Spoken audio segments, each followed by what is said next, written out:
All right, we are live.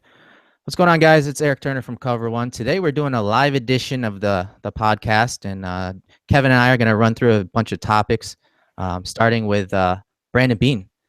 Kevin, we brought on a guy from Carolina. He was always in the driver's seat, it seemed, as far as Yeah, absolutely. the lead for the GM job. So, what are your thoughts on bringing in Brandon Beane?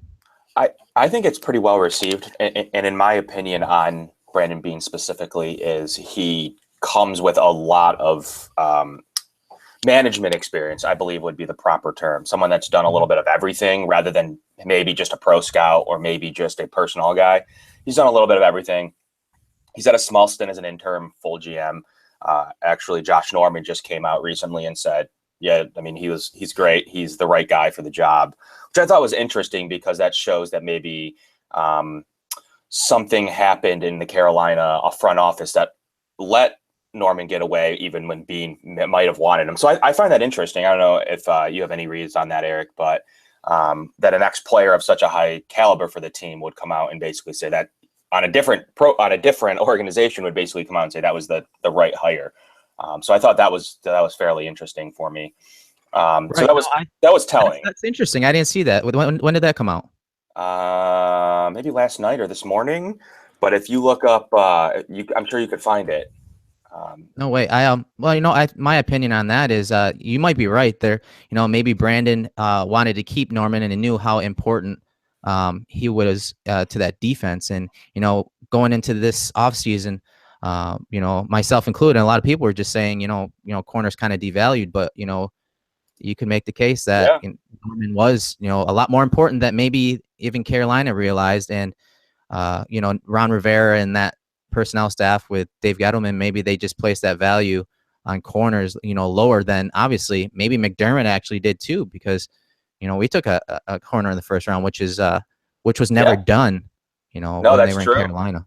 And if you look at it, I just retweeted it from my account. So if you follow me, pop on there and look. Josh Norman said, well, that escalated quickly. Buffalo Bills, you guys got a gem in my Beane.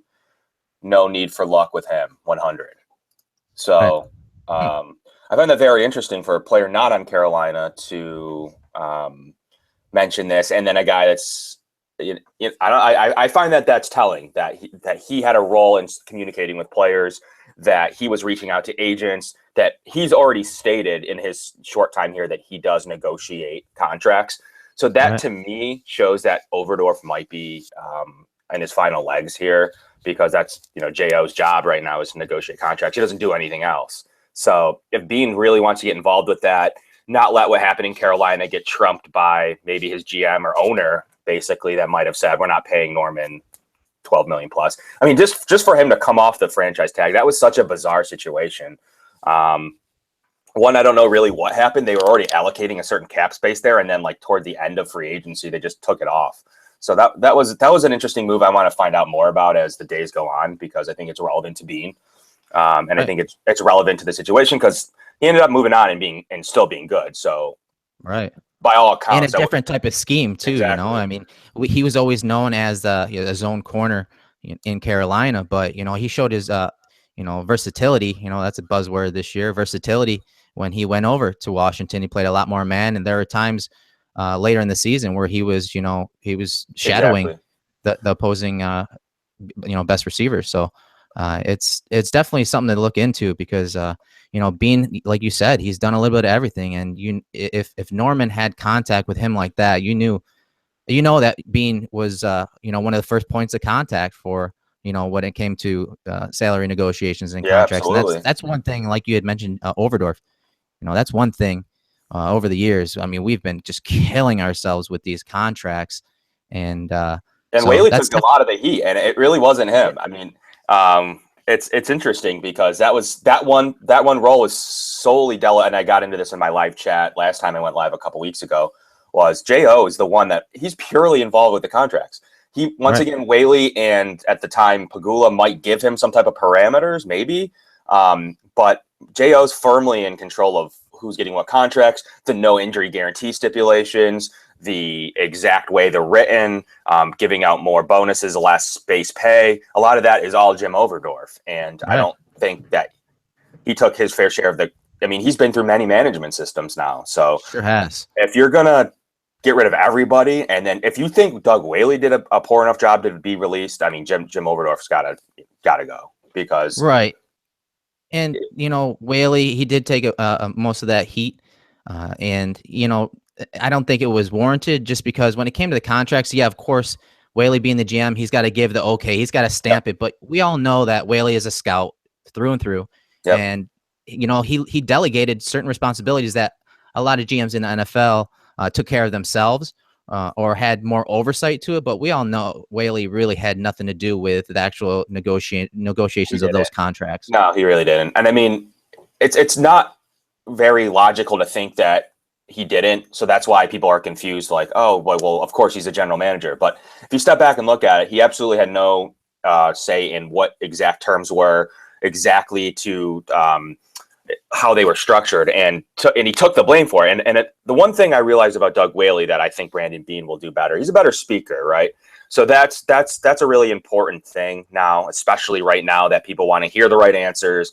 They want to be told things. Doug Whaley basically went up there smug, almost like Tim Murray, and was just kind of like, he was just kind of like, yeah, whatever. I don't really care. I don't know that information. So, and really where he failed, and I want to see improvement in Beane, is to me one of the biggest things Whaley did was really aggressive in the draft, trading picks, moving around, signing high name free agents because he was trying to win, right? And that kind of clouded his judgment. And for a team that might not have been ready, we made a lot of aggressive moves that someone like the Patriots were making. And if you look at it on a 1-for-1 basis, that you should be making aggressive moves, but it sank him because it proved we weren't ready to make some of those moves. We weren't ready to trade the assets we did for Watkins. I love Watkins. I still think the value's there. I still think we didn't lose out on much.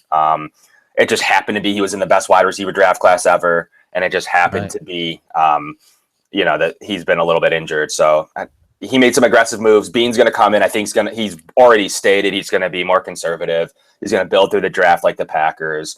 He's going to work with McDermott. That synergy is important. Like, a lot of people are like, oh, I want checks and balances. I just don't want, McDermott's boys in the office and doing whatever they want. But that's just not how he is, first of all. Second of all, I think that's really important to have that common core and be friends and work things together, have some disagreements and work through them, and be on the same page than it is a checks and balance system, which is always whose job is more important. So, which we saw, which we've seen. Yeah, you're right. It is important having that rapport, having worked together. That's a big thing, especially when you're talking about decisions like they're going to be making, going forward. So, it's I like that they've worked together. That's a big thing to me. That trust is it's something that we haven't had between the head coach and the GM. Yeah, tell me about. Do you think that getting in a little bit more of Sean McDermott's role? Do you think that he basically handpicked Beane? Do you think that Pegula really chose this on his own, or do you think that McDermott was basically like, Beane pretty much, unless someone blows you away? I think he had a heavy influence. If he didn't, wasn't in on those interviews or whatnot, that's one thing. But I do think going in, once McDermott was hired, he relayed his vision. Yep. And so when the Pegulas were going ahead with the interviews and whatnot, I think, they knew what they were looking for. And that's why it was no surprise that it was someone like Beane that McDermott, worked with. Yeah. And the level of guys we were looking at, I think Beane was the right fit for both having some experience, but still being young enough to grow into his own role and his own feelings. So I really liked that, that we went with him over the other candidates. We weren't really looking at, those high-end, really big-named executives. So I think Beane was probably the best fit for our range too. Right. And, we're trying to rebuild a defense that, was dominant for a couple of years. And so having two guys that, have had success building on that side of the ball, that's another plus and something that we should, kind of hitch our wagon to, because as much as, everything's offense nowadays, the athletic players and the playmakers are on defense too, and these are the kind of guys that McDermott and, Beane have scouted and have done a good job at doing that. So The other part to this is, who's he going to bring in? That's what's interesting, because I was Right. kind of looking at some of the scouts on the Panthers staff just to start, kind of glancing over it today, and it's kind of interesting to see, what kind of guys they're going to bring over, if they can even poach some of those scouts, or I'm not too sure on how that works, but that'll be interesting to bring in, see who they bring in as scouts, because Yeah. as bad as this drought has been, as far as players go and coaches go, and front office, leaks and just all the negative stuff that our organization has gone through in the last 17 years. The part that kind of goes unnoticed, and it's becoming more and more prominent now, the scouting community, is how bad that scouting community has been for so many years, because it's their job to find that talent and that value in the draft or off the street as free agents, which they haven't done too bad at that. But building through the draft starts with the scouts, and they're the ones on the road 200 plus days a year, scouting these players that we're drafting at certain spots, whether it be earlier or later. So it'll be interesting to keep an eye on that now, because I think that's become more and more prominent, not just in social media, but in media period. People are starting to pay attention to that stuff.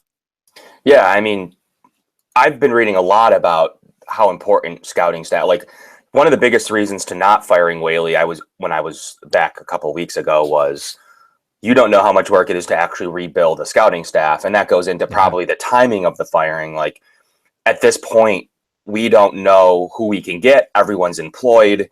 So you're basically, what I was reading is you basically need to go out and find almost borderline entry level scouts in different regions and build them up and, get their reports that way.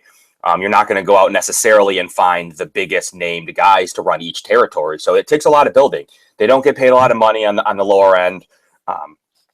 And the article is very interesting. So if you're interested in that kind of stuff, I'd recommend reading up on how scouts are hired, where they come from, kind of a little bit more about what they do. But like zone and region scouts, I mean, they're really going after entry level guys, and that's really important to have in place as soon as possible. Right. Definitely. So that's a big thing. Right. And so, okay, we're going to get into just some of our thoughts on the undrafted free agents right now. This weekend actually started, the rookie mini camps, and a lot of these players that we're going to discuss are, they're basically fighting for jobs and trying to slip onto this roster. So who's one of the first guys that you want to talk about as far as undrafted free agents go? Sure, man. Yeah, really, for me, it's my guy Jordan Johnson from the University of Buffalo. Being a UB alum and being able to watch him in 2 years, he's a very talented guy. I've seen some running backs come through UB. We don't have any huge name running backs. I mean, we've had James Starks, Bo Oliver, and Jordan Johnson's right there with both of them. So to see him go undrafted wasn't surprising because of how bad UB was. But in the conference they play in is big enough for him to get recognized and to show his skills. He is playing against big enough competition and plenty of draft picks and plenty of NFL talent to show how good he is. He's kind of a one cut and go type of runner. And, as we can see here, he works, man. He really he's a really big grinder. He does possess the speed and can hit a hole hard. And that's really important in our scheme. So, I love the player. I really, as I mentioned in my live chat the day we signed him, I do believe he does have a third running back spot at this point. I don't see who's going to beat him out. Looking through the roster, he does have limited competition, and it's a great fit for him.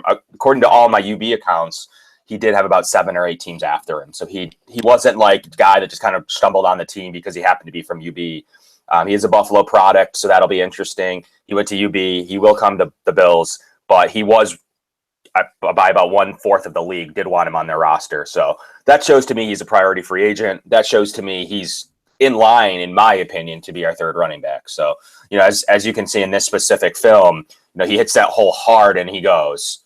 So the thing I do like about him, obviously, being a local guy, I want to see those kind of guys, get a shot. But much like on this play, this is just a zone run play, something we're going to be running this year. And, it's just a one step and one cut and get upfield. And you see his shoulders. He's making that cut. Boom, they're square. And he's getting into the, into that second level and breaking tackles. So, guys like that, I mean, he's got square shoulders. Once he hits that line of scrimmage, that's what you want to see in his own runner. And you want to see a guy that has, decent lateral agility that can make those, jump cuts within the hole, because at times during a zone scheme, you're going to have to make a guy miss in the hole. And I mean, look at this. He's got 11 or 10 guys in the box, and boom, he finds the hole, hits it. I mean, UB did nothing well but run the ball, and that's another thing. They leaned heavily on him. He was basically our entire team, and did produce, did put up numbers, was very effective, ran for like over 200 yards on Akron, I believe. So he possesses the ability to run the ball and take carries. So if something ever happened to McCoy and you're with Jonathan Williams, he can brunt 10 to 15 carries a game easy. So I mean, he's 6'1", 220. I went to high school at Sweet Home. Last season he had about 200 carries in 12 games.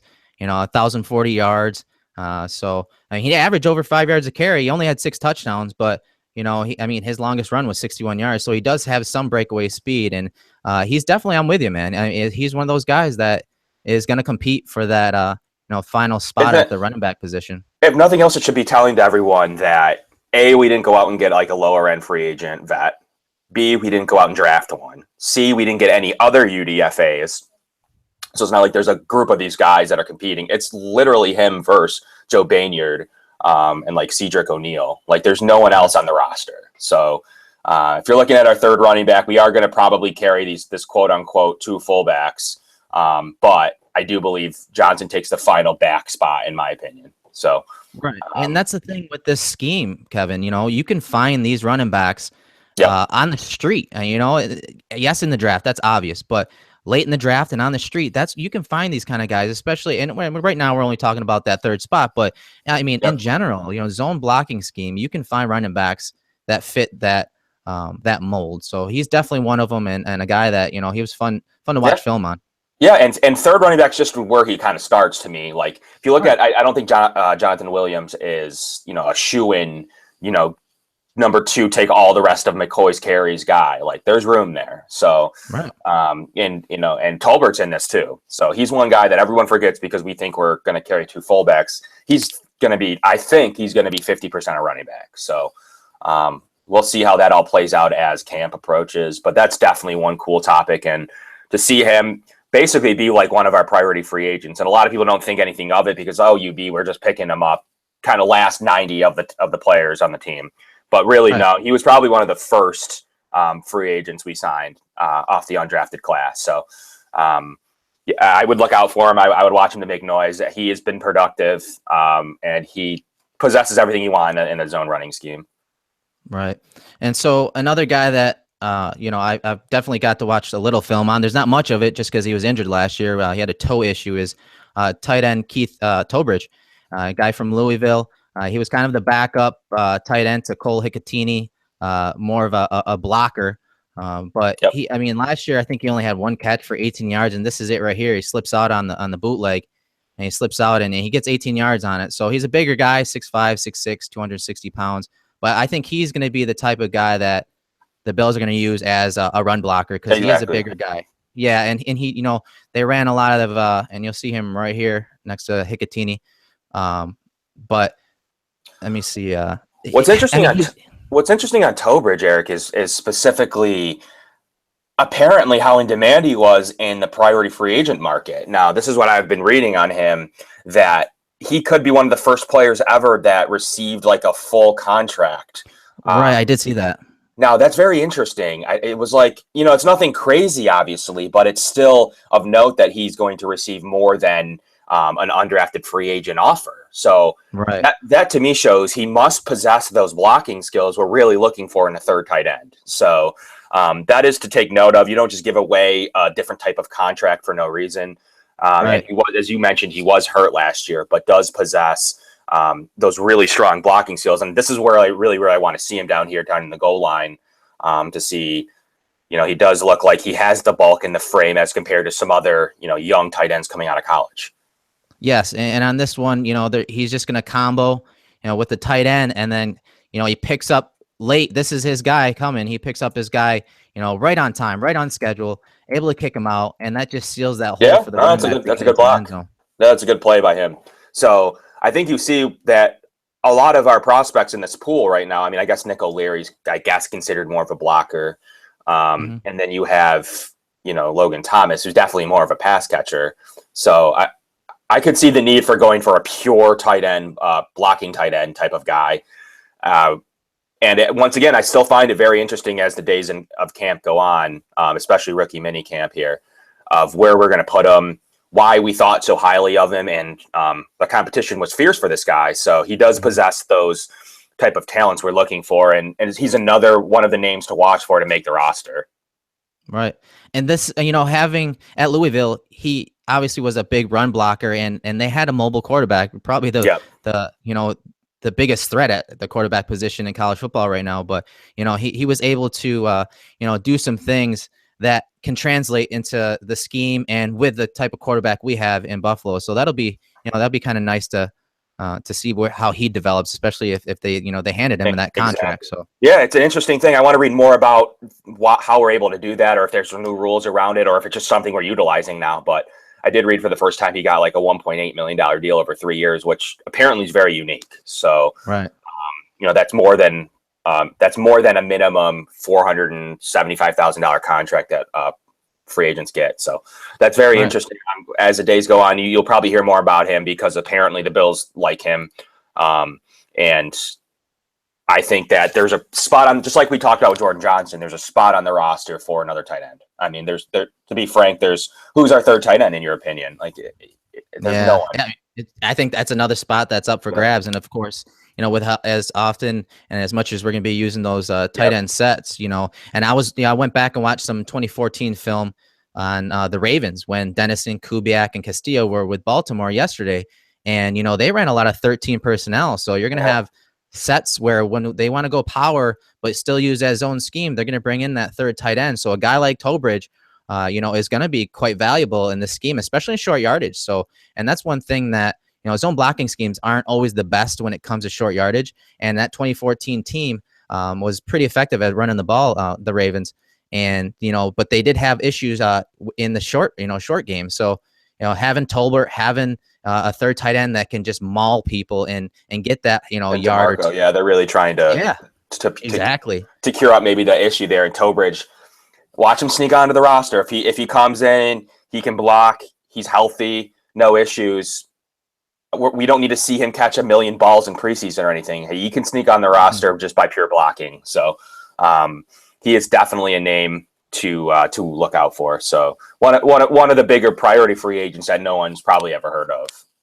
Right. And still, sticking with the tight end, another guy that you see as far as undrafted free agents go is Jason Kroom from, Tennessee. And he's a guy that, from all reports that I've seen, I haven't studied him too much, but from the reports I've read, he's a guy that has a relationship with Nathan Peterman when Peterman was at Tennessee. So, I mean, he's another guy that, I think he's more of the pass catcher. You'll see, I mean, that's a really good, break on the ball right there. And he seems to be, another bigger target and guy that, is going to be more of a receiving threat. Yeah, absolutely. And with him specifically, by all accounts, he was a 6th or 7th round pick too. So he was probably one of the highest rated prospects we got in our class. When I went back and checked some ratings and some scouting reports, he was probably one of the guys we signed that could have been drafted. The most likely guy to be drafted out of our undrafted free agent class was probably him. He possesses those receiving skills. I mean, he's a different type of player than Kroom. I like everything about him. To me, this is the guy I would choose to be my third tight end, someone with like unlimited potential, that can go up and get the ball, that runs good routes, has some room to grow in blocking, but can block. That's the kind of guy I want to give my third tight end job to personally. But I do see the need where Tobridge could come out ahead just due to his, physical blocking.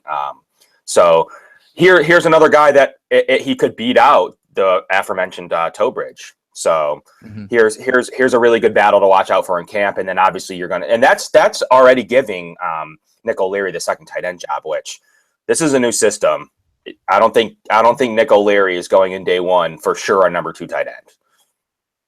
I do think he adds out of the group that we have right now. I think he is that Swiss Army knife type where he can play that U tight end that moves around and shifts around and has some decent blocking. He actually came on in that department late in the season last year.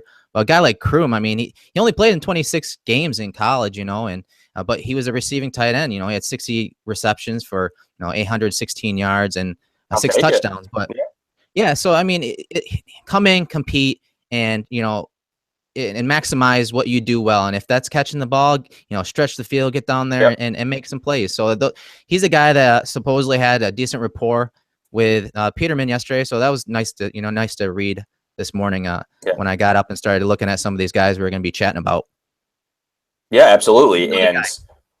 yeah, absolutely. I'm really excited for this. I think this class is pretty strong. I think like the last couple of years under Rex, we didn't get very strong undrafted free agents. That was something that was gone by the wayside because Whaley was strong at finding waiver wire guys or finding, filling up the roster with your Lorenzo Alexanders, etc. But this year, I would. That's why we're spending time talking about this. I would look at. I think this is the way we're building as compared to recent years. So I think this is a stronger undrafted free agent class and a stronger draft, in my opinion. So that's why you're going to get a guy like Tobridge or Kroom. If they don't crack the roster, they could be very high priority practice squad guys that could find the roster in week 3, week 4, week 5. Right. So another guy that maybe we should be on the lookout for, Kevin, according to you. Another guy we should be on. Well, if the funny part for me is one of the guy that, in my opinion, could come out to be the quote unquote gem and make this roster. And it might be more obvious than you think, but it's Austin Rickow, the punter. Mm-hmm. He's a punter kicker combo, which adds an awesome dynamic of a kickoff specialist and a punter and a kicker that if anything ever happens to Hauschka, in an emergency situation, he can go in and nail extra points or short range field goals. So he adds a couple of spots in that versatility role we've been talking about with other positions that it's underrated. I mean, I don't know how many games I've watched where the kickers had to go in and take a punt for a couple of series. So I think he adds in a little bit of that dynamic and has a booming leg. He's accurate. He's facing an incumbent that's not very good. I think he's a guy that could come on a small deal. Colton Schmidt's making $1 million, not a huge deal. This guy would be making $460. So there's $500,000 right there. You free up. Does a lot of things well. If anything ever happened to Hauschka in the game, you have a jack of all trades type of guy. And to me, I believe in most scouting places, he was the number 1 punter. So he had a kind of a down year, was probably the reason he wasn't looked at in like the 7th round. But his year prior was awesome. He's a good punter.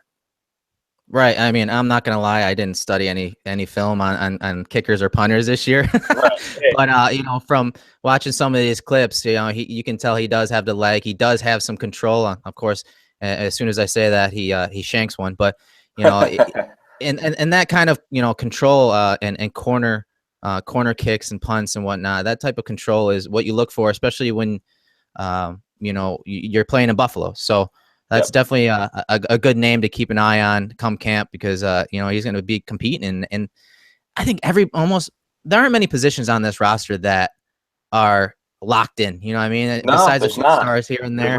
That's what's kind of exciting. That's what's exciting about this year. Not just a new regime and new schemes and that transition, but having positions that are wide open. That's going to make mini camps and OTAs and all that much more fun for us, right? Yeah, absolutely. And I think a little bit about Marquavius Lewis. I mean, he's a guy that supposedly was the best run defender in the SEC. So you add another dynamic, another player that we haven't even mentioned, and Marcus Sales, another guy, small school guy that can really compete at corner. So you're adding a bunch of talent, in my opinion, in this class. And I would not be surprised with 3 or 4 of them making the roster as compared to previous years. So especially with the new coaching staff, I think there's a lot to like about these guys.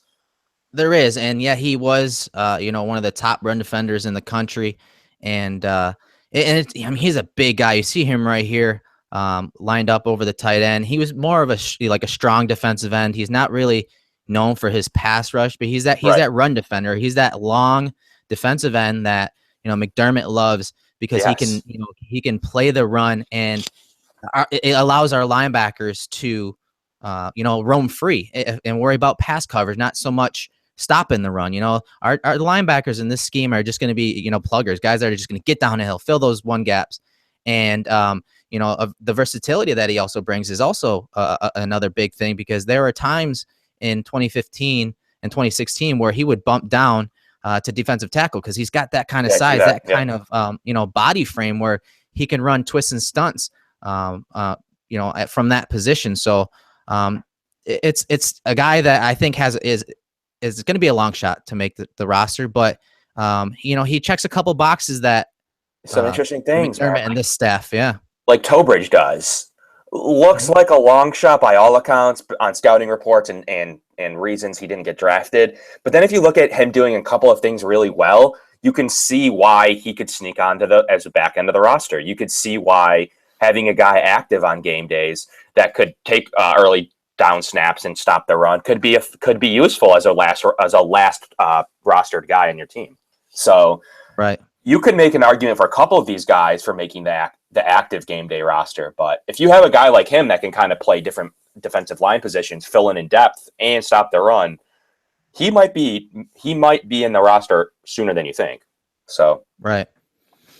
So you had mentioned Marcus Sales. What were your thoughts on this guy? Were you able to take a look at him, or what are your thoughts? I know that the scouting community and the low schools and the small schools love the guy. I know they were covering him closely, and I think he's got skills, Erik. And I mean, I know you've gotten to recently watch him. He can come up and make plays on the ball. That's the number one thing I like about him. That I've noticed is that he's a pure break and release guy. I like him, and I especially. Special teams, he has that dimension where, I know he's blocked. I don't know the exact number, but he's blocked his fair share of punts and kicks. And, that means he can take great angles, towards the kicker without hitting the kickers. So that's something I like. I like him mostly in off coverage. Yep. And exactly. You see it here. He's in off coverage, inside alignment, and it becomes man coverage, and he just breaks on the ball. Yeah, it's noticeable. It's a noticeable break to me. And if you notice from Tre'Davious White, he's kind of the same type of player, right? Wouldn't you say that? I was watching some of his breaks on the ball, and it's kind of that same kind of cornerback we're looking for. Right. And, he's a guy that comes from a small school, but he kind of reminds me, just based on his size and, his physicality for his size, because I think he's only like 5'9". Yeah, he reminds me of DeMonte Casey from I think it was San Diego State. Yep. Or I can't remember the exact school, but he's very physical for his size, and a guy that I don't know if he's going to project outside Sales, if he's going to project outside at the next level, but he's a guy that, if he plays that nickel role, he's got that demeanor, that physicality, that ability just to get in people's faces, come up and make tackles like that. A pro personnel guy that he reminds me of is Captain Munnerlyn, was McDermott's old slot corner. Actually just went back to Carolina this year from Minnesota. So he shows me that I do believe he's an inside in the NFL. I could be wrong as it goes on here. And, but we did just cut like a smaller man corner in Nikhil Roby-Coleman. This guy's a different type of player. But I don't know if he's going to have the length to play that slot corner role we're looking for. So I don't know, but I do think that he possesses some of those talents, and there's no reason to not have him in camp. And once again, he could be your perfect practice squad candidate. That's what's interesting about these guys, are that we might mention 5, 6, 7 guys, 1 or 2 or 3 might make the team at most, but 3 or 4 of these guys are going on the practice squad, and within 12 months they could be on our active roster quickly. They could be producing. So sometimes if you spend a little bit of time on them now, it'll come back to help the fan base to know who these guys are. Well, and he's one of those guys when, prior to the draft, we're looking at the list of pre-draft visits, and he's a guy they brought in. So, exactly. They were high on him, and they were ecstatic that he didn't get drafted.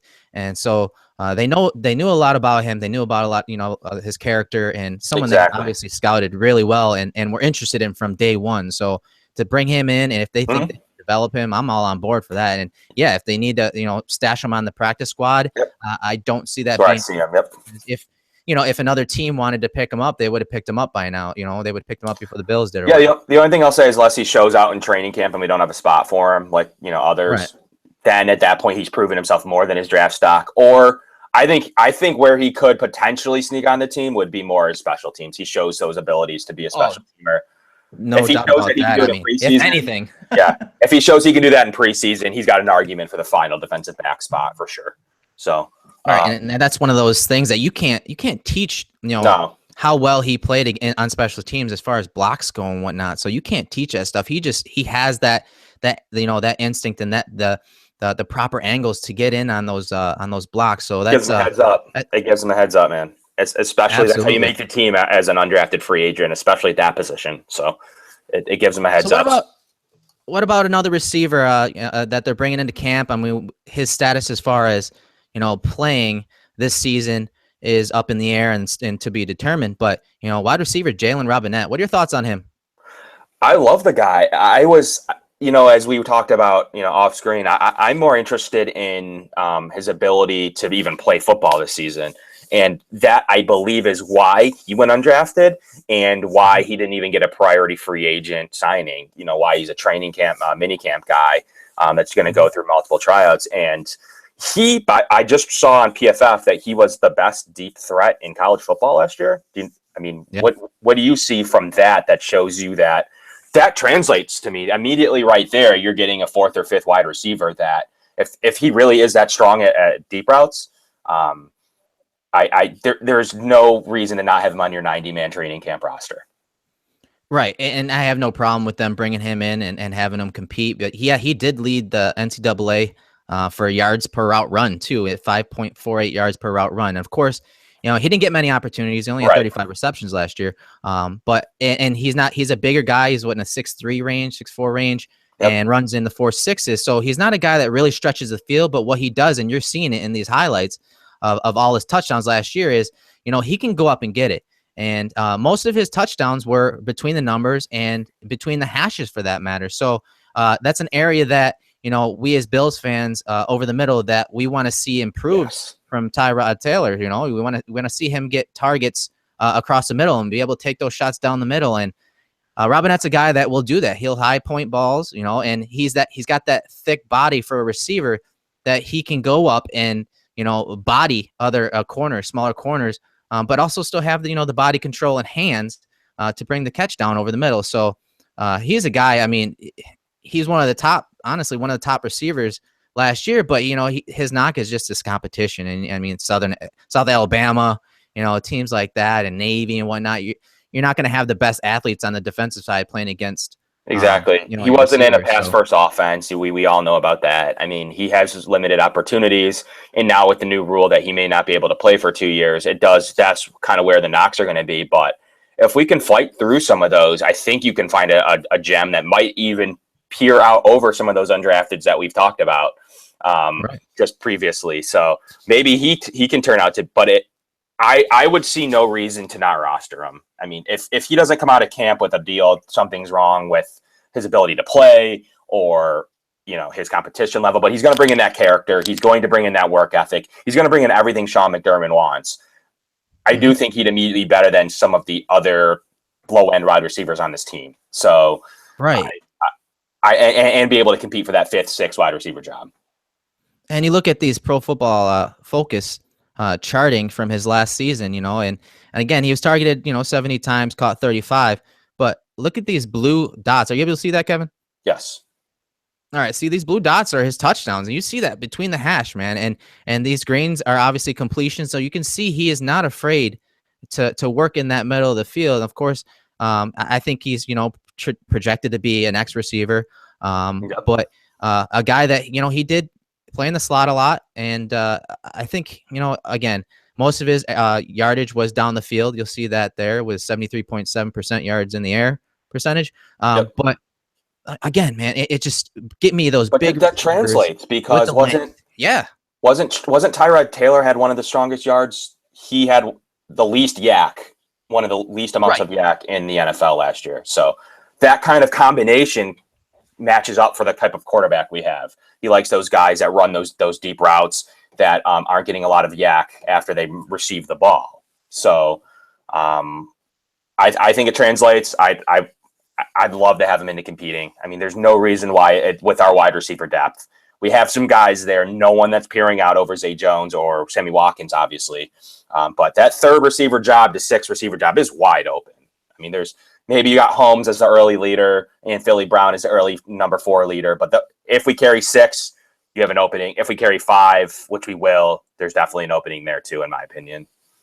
And they brought in guys that each of them has, different types of skills, Yes, they do. Guy and guys that also are brought in to help Tyrod Taylor, because everyone knows, and I touch upon this all the time, is, Tyrod's inaccuracy at times. And, having big receivers, like Robinette, like Andre Holmes, Zay Jones, who has, he can catch the ball away from his frame and has the body control and plays bigger than what he really is physically.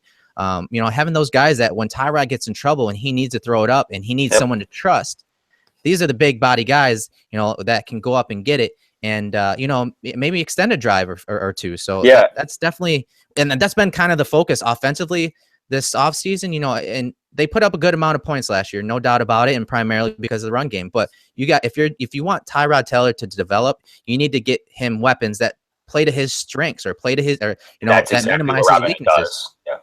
And absolutely. He absolutely plays to his strengths of the way he plays, the style of football Tyrod prefers to play, Robinette brings to him. So I think that could help him out. That could help Robinette's case, at least to make the training camp roster, get a contract here. As long as everything matches, he's able to play football. But the biggest thing for me is wide receiver. To me, was a group. A lot of people were like, well, we have Sammy Watkins, Walt Powell, and Colby Listenby. Like, we don't have anyone else on the roster. And this was just a month ago. And now you look at the unit, to me, and it's so much better. And all of a sudden, from a weakness to like more of a middle of the road type of unit to me. So that's really encouraging that we did address the position with UDFAs, with potential tryout players, with a couple of vets and a high draft pick. So to me, that's exactly what we needed to do there. And now we have more of a middle of the road unit comparatively to the NFL, like with Watkins, and you have Zay Jones, and then you have Philly Brown and Andre Holmes and some of these guys. I think that's a fairly okay unit. So yeah, and it's, again, not just playing to Tyrod's strengths, you're also playing to the scheme. Yes. We've been the last few years under Greg Roman, we've been a power run team and stretch the field vertically in the pass game. Well, guess what? That's starting to change now. We're going to try to open up horizontally, not necessarily as vertical. I mean, we still have those vertical threats, but we're going to start, attacking not just the middle of the field, but the short to intermediate range. And that's something they plan on doing, using those bootlegs and those, waggle plays. But so having guys that Zay Jones, and not just Andre Holmes but Philly Brown. I mean, Corey Brown is one of those guys that he can stretch it vertically, but he's a pretty wily vet when it comes to route running. I mean, just some of the nuances of him setting up defenders is something that kind of goes unnoticed, and because most of his plays were down the field and with Cam Newton. So and they ran a similar scheme as far as passing concepts go, and they stretch it vertically. But Corey Brown's another guy that he can work that short to intermediate range, just given the opportunity. I like Corey Brown from an undrafted free agent day one, when I remember watching him in person in Buffalo in a preseason game, and I was like, that guy's pretty good. Right. He's going to make that roster, and he did initially as their fifth receiver, and just kept moving up the depth charts and was like Cam's most reliable target during his Super Bowl run last year. And I love Philly. I think Philly Brown's going to end up being the best pickup from the low end guy. Well, call it outside of all of our could end up being our best vet free agent pickup of the season. I think he's going to fit right in. I think he's reliable. I think he gets open, and I think he's a shoe-in to go for 400 to 600 yards. I think he's going to be a reliable guy that people like. So, right. Brings a really good third/fourth receiver. That's what you're looking for there. I mean, you can't always have Larry Fitzgerald's at your fourth wide receiver spot. You need to have Philly Brown's, and he's perfect. He's durable. He's got a good work ethic. He's exactly who you want in the lineup when push comes to shove. He's a blocker when you need him in the game. I can't say enough about the guy. I think he's a really good signing, and he's a guy we're going to be talking about needing to re-sign next offseason. So that's not even talking about someone that UDFAs we did sign in Shorts and Riley. So we talked about Robinette, but those are the two guys actually on the roster too. So there's a lot of competition there, and we cut Corey Washington for these guys. Right. So, and of course, again, I mentioned it a few minutes ago, and utilizing Tyrod's mobility. And I just had a question in our live chat from Erik Ebbing. He wanted me to elaborate on Dennison's offense and how he plans on using Tyrod's mobility. I think Dennison is probably ecstatic of having a quarterback like Tyrod, because he's never had, first of all, he's never had the opportunity to command a total offense in Dennison. So I think he's ecstatic about that. I'm sure his mind was racing as soon as he got hired because of so many things he could do with, the weapons that he has on this offense. And so I think he's going to do a lot more things, design QB things, for Tyrod, not just in the pass game and getting him on the perimeter in the pass game, but I think in actual runs. I think they're going to have a lot more called runs than what Roman did and what Anthony Lynn did last year, because it seemed like a lot of the plays in our run game, that open holes for Shady and whatnot, they look like zone read plays and zone option plays. But in all actuality, they weren't. They were made to look like that so that they could still hold that defensive end or that end man on the line of scrimmage.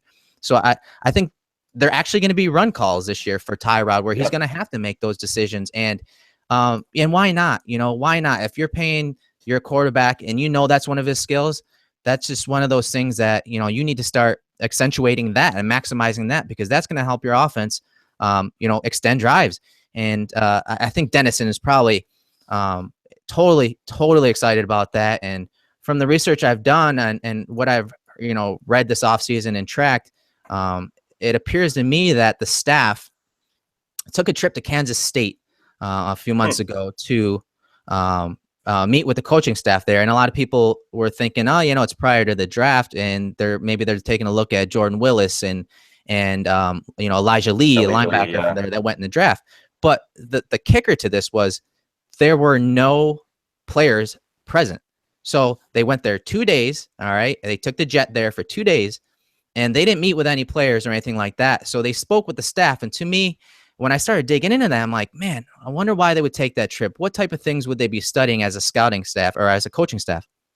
And the thing I found out was that, Kansas State went on this wicked roll of red zone offense, and they were just scoring points no matter what in the red zone. And that's one thing that Anthony Lynn did really well last year, was incorporate Tyrod Taylor into the offense in the red zone. And that's why, when we let Mike Gillislee go and everyone's saying, oh, but he had 9 touchdowns. Well, a lot of those touchdowns, absolutely looking plays. And so incorporating that quarterback into, not just from between the 20s, but also in the red zone, it was huge last year. And it's going to be something that Dennison is probably, having to learn a few things about, because it's not something he's really had in his arsenal. Exactly. Yeah. I mean, so you heard, okay. So what's really, to answer some more of that questions about Tyrod Taylor and Dennison, here's how I look at it, just from a real strategic standpoint. You have week 15 of the NFL season last year. Week 16, we played the Dolphins, right? And then ended our season after that good Christmas Eve game. It was a great game, actually. Kind of choked. We didn't have enough men on the field. Rex gets fired, blah, blah, blah. We all know what happens. Tyrod gets benched. Rex gets fired. Looks like the end of the road for Tyrod Taylor. You have national reports coming out that he's gone, that no one wants him, that everyone's firing him, that he's getting cut, blah, blah, blah. The next thing you know, we go through our coaching search, and no more than 3 weeks later, we announce Sean McDermott. From that point on, the arrow starts to tick in Tyrod's favor, a little slightly. The next thing we know, Rick Dennison's announced our offensive coordinator through the searches, and the next thing you know, you just see the barometer of Tyrod Taylor go whoop all the way back down to he's probably way more likely to stick around. Like, we're really working on an extension, or we're working on him staying.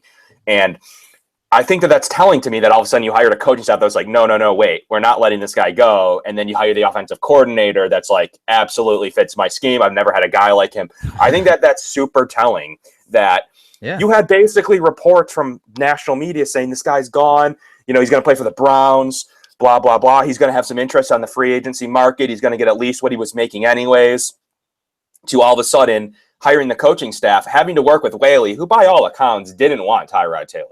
Like, I think that's the one thing on record that Whaley was the guy, or Whaley's staff was the guy leaking some of this information to the national media. He was, because as those guys all got removed and it was just Whaley left, less of that information was leaked. And then as he was gone, even there hasn't been anything since. So at the time, Whaley was trying to create, and Rex Ryan were trying to create like a battle with each other in the media, I believe, because Whaley's on record basically not wanting Rex Ryan. Anyways, Tyrod Taylor was a guy Whaley wanted gone. So I think once Sean McDermott came in and was like, now we're keeping him, that's when the final butt of the heads came into like, all right, well, most likely you're fired because we're going to use your scouting board. We're going to keep you on staff, as we saw happen. I think that's, in my opinion, the road of what happened. And that really plays into Tyrod Taylor. I mean, it really plays into what Rick Dennison was looking for. It came into the style of offense he wants to run. I think he's a perfect fit. I think he can be as productive underneath Dennison as he was, last year-ish, and then obviously the previous year underneath our old offensive coordinator. So I do think that he was a must-keep, and we weren't going to find anything even similar in the draft, and definitely not in free agency. So I do believe that I think he progresses.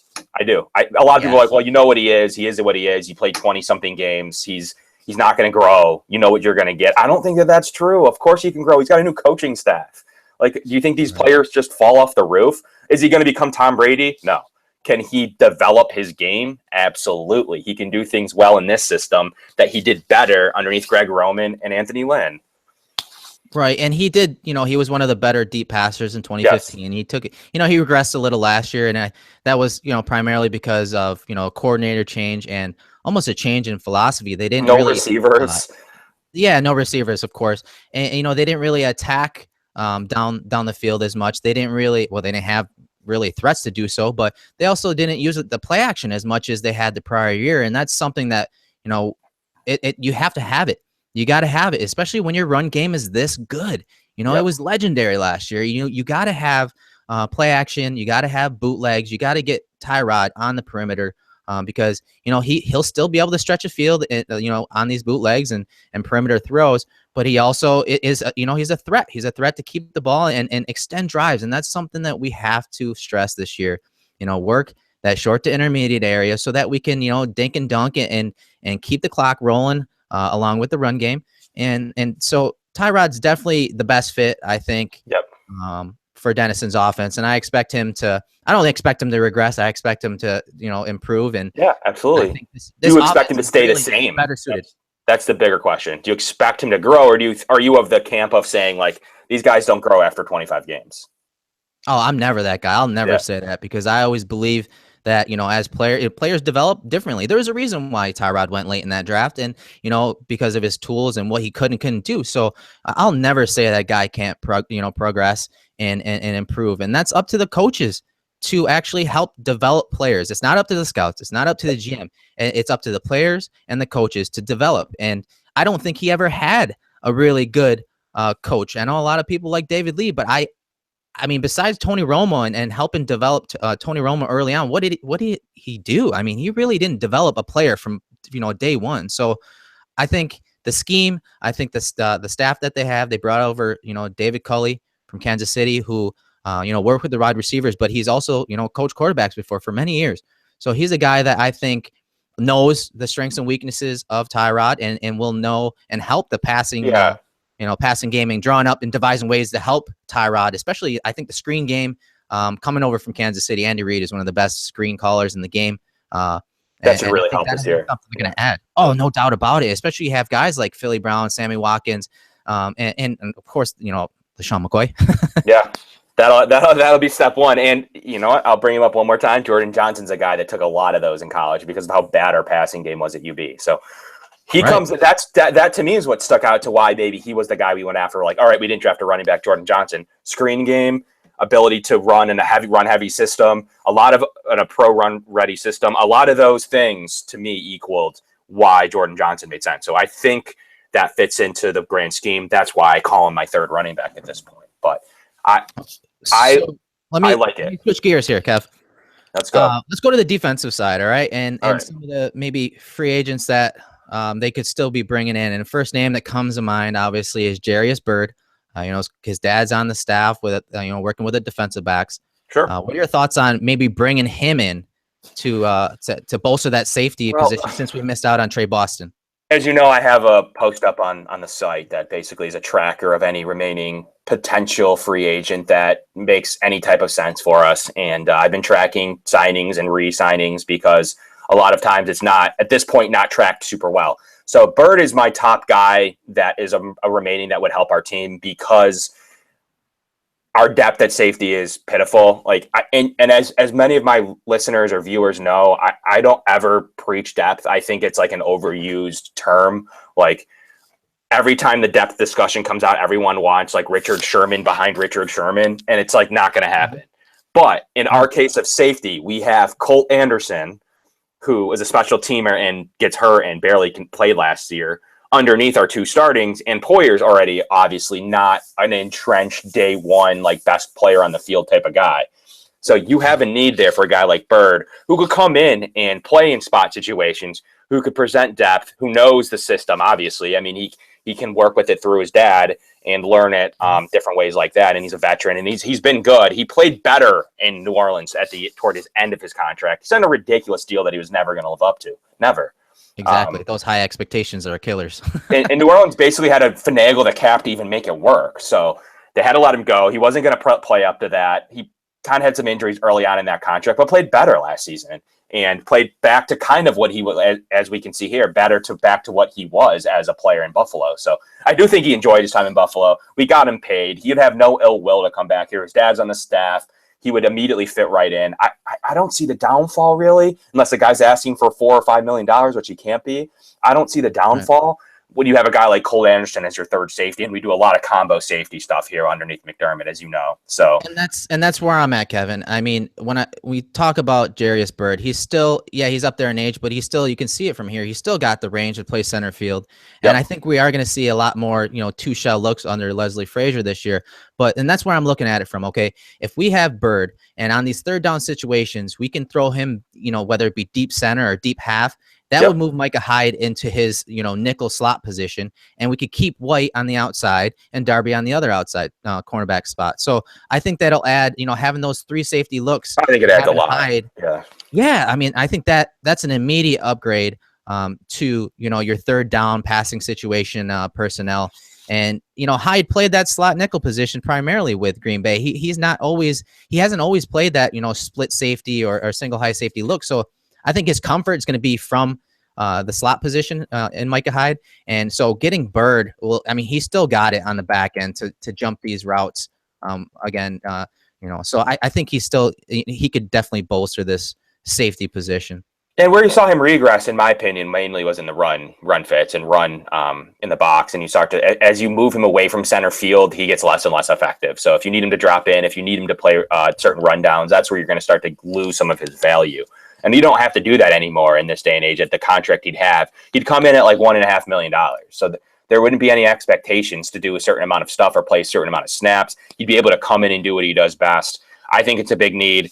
The only other safety potentially that could come in and even play would be Marcus Gilchrist.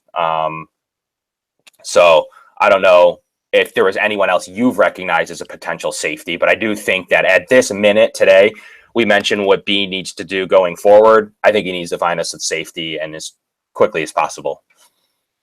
Yeah, and they missed out on Trey Boston. He signs in LA, and I can't blame him, No, I know it's tough because Bills and the Chargers fans got in a little battle over the last week over stupid Trey Boston. I had some crazy stuff in my mentions. So I'm not going to say I see why. It's LA, right? I mean, it's easy to see why he chose it, but in the same time, on a football end, I don't see necessarily why he made that decision. I guess, Gus Bradley's there, as I've been told 100 times, but I think he fits. I like Byrd though, man. Yeah. I think Byrd would be it, bro. I think Byrd would be a perfect fit. He still has, showing me some run in the run. Yeah, well, something I did as a Byrd Twitter profile on him, and he does still he'll still stick his nose in there, man. And so if he can play that Kurt Coleman role, I still think he's got value, especially seeing him on the street right now. Still, I'm confused because he's still got the range, he's still got the. Do you think it's him toughness to want to play? Do you think it's him that's saying I'm not going to come into camp or like later on? Because that'd be I think there's like 10 teams that would sign him today. I think right now maybe it's he's just waiting it out. He wants to put himself in the best situation to win, and and weighing how much he probably thinks he deserves versus wanting to win. He's taking all that into account, and he's probably just going to wait a little while longer. Fair enough. And try to find a team that he has a good chance to win. And as much as we want him in Buffalo or don't want him in Buffalo, and then his dad's on the staff, and that would feel that would fill a certain comfort level for him. I think it's going to come down to is he wants to win at the tail end of his career. He hasn't, done much, especially once he got that big contract. But you can see here, man, I'm telling you, this guy's still got it. Yeah, he does. So He definitely still has it. And I at this point with losing out on Boston, and at least I guess it knocks the Chargers out on another potential player. So I mean, I think that with the connection, he's only 30. He's not 33 or 34. He does have 2 or 3, or maybe more than that in him. I think there's no reason to not contact him. If he doesn't want to do more than a 1-year deal, fine. Get him in. Give him a Zach Brown $1.5 million. Let him play. Let him build his stock like Brown apparently did, and let him go. I don't think there's any reason to not bring him in at this point, other than maybe he's still, like you said, he's weighing his options. And you got to imagine it's his dad. His dad's been in contact. Like, we have an opening at this position. You fit it. You could fit this scheme. Like, I think just like there was something to Zay Jones and his old coach, right? There was something there. Yeah. He's his dad. Like, he coaches a team that has an opening at the position you play. Like, right. I mean, they haven't talked about this 10 times over. Like, all right, when Beane's in place, we're going to give you a call or whatever, however this goes. But there's no way Byrd isn't called by the Bills at some point. Maybe he's the one that says, no, I don't want to go back to Buffalo. Probably that's possible, but more likely the other way. I'm going to go play for my dad. It'll be a story in itself, and get the money and play in a system I can relate to. I don't see the problem there. It's got to be him waiting it out a little bit longer. Yeah, I mean, the ball's in his court. He's got the leverage here at the tail end of his career. So who's another player that maybe we should be keeping an eye on that's on the market right now? So once again, I mentioned Marcus Gilchrist. He was just cut by the Jets. I think he's a starting level safety. He is facing a few injuries. I read some small stuff that got him cut, and the Jets went out and drafted back-to-back safeties. But he was on a bigger salary as well, just like Byrd. I think he was making like 5 or 6. The Jets have already said they'll bring him back more in that vet range of 1 to 2. But I do think, looked up his PFF scores, watch a little film on. I do think he's still a starting level-ish guy. So I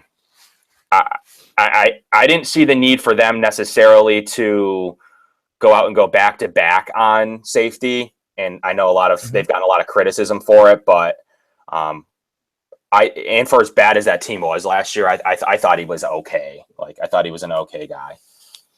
So yeah, I mean, he's a guy that was, he's on island a lot in that defense. He's a guy that had dropped down in the slot and played pretty much a corner position. And, he didn't give up many receptions, but, he was toasted a pretty good amount last season. And, they're trying to revamp that secondary, and they did get some really good value, obviously, in Jamal Adams and Marcus May. I do like May and the physicality he brings, and he does offer some coverage skills. So, I mean, a lot of people ding him for that, but he does have the ability to play, single high and run too, right? Safety He's looks. a good guy. Yeah, he's a leader.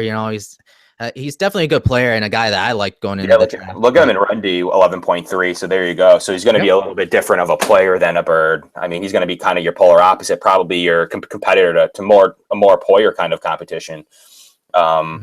But if you look at that, I mean, he does, once again, as we've discussed with our undrafted free agents, he does do one thing really well, and he is a guy I'm keeping a close eye on, especially us proving we needing a safety and going to look this route. I do think Gilchrist is another guy other than Byrd that you could look.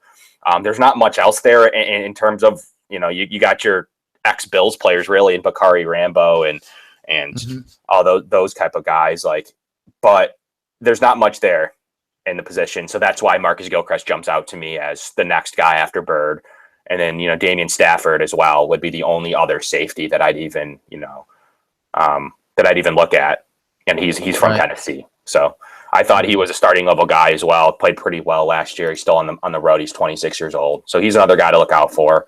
I think these are things that Beane needs to address immediately. I mean, I think safety's a big one, that he comes in, maybe he picks the guy, but I think you need to put a safety on this roster, and I think you need to put a weak side linebacker on this roster. So those are the two that immediately jump out to me. And then obviously the tight end but that's just a one-off situation because Gary Barnidge is available. Okay, yeah, we'll transition to tight ends. I know that's a guy that you've been high on this offseason, and obviously the Bills had a few of their players recruit the guy. Was it a couple weeks ago now? Yeah, at the Kentucky Derby. Yep. He's again an older player. Yep. But he does offer, quite the upside, especially if in this offense that we're going to be running with our 2 tight end sets, Mm-hmm. Yeah, I no, mean, he, I he like him. offers a perfect complement to 12 personnel. And I mean, he'd get a lot of snaps here. There's no unless he's really trying to go to a winner, which I don't think so because he's always played for losing teams. Mhm. He played for Carolina when they were a little worse, and he played for Cleveland, obviously. So Right. I don't see him.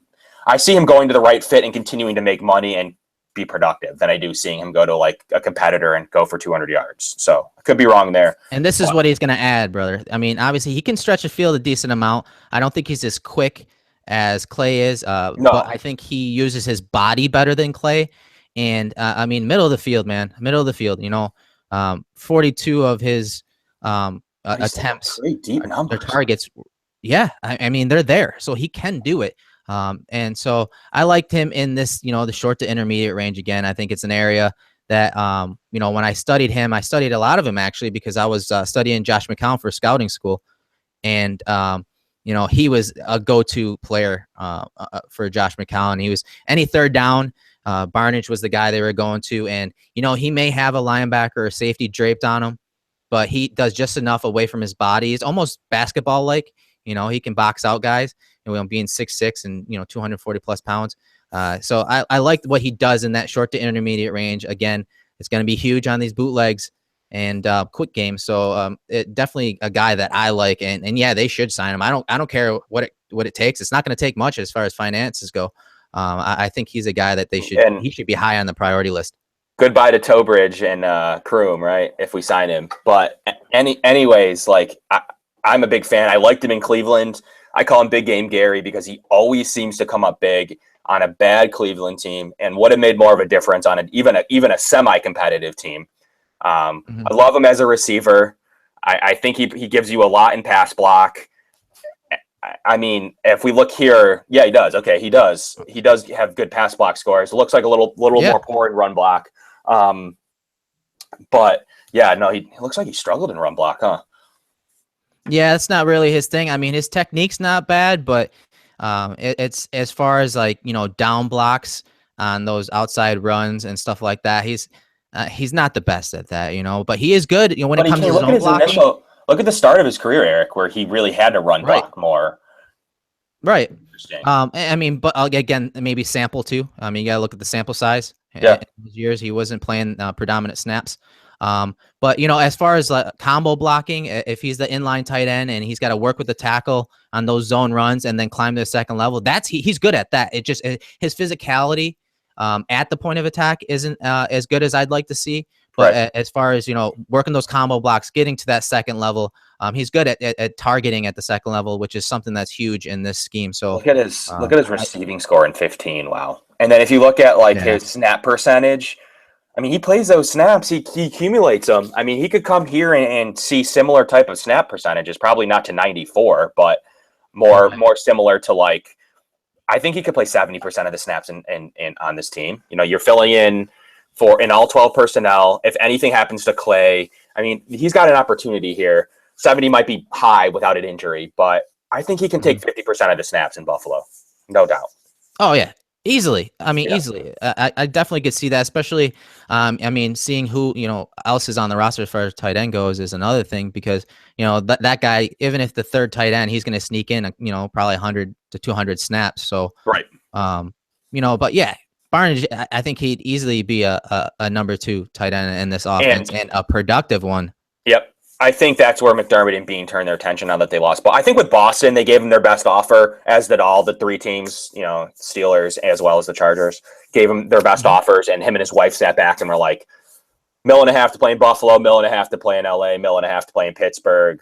I'm just going to choose LA. I think it was as simple as that. It's not that we didn't want him or didn't give him a good enough money. His wife wanted to live in LA.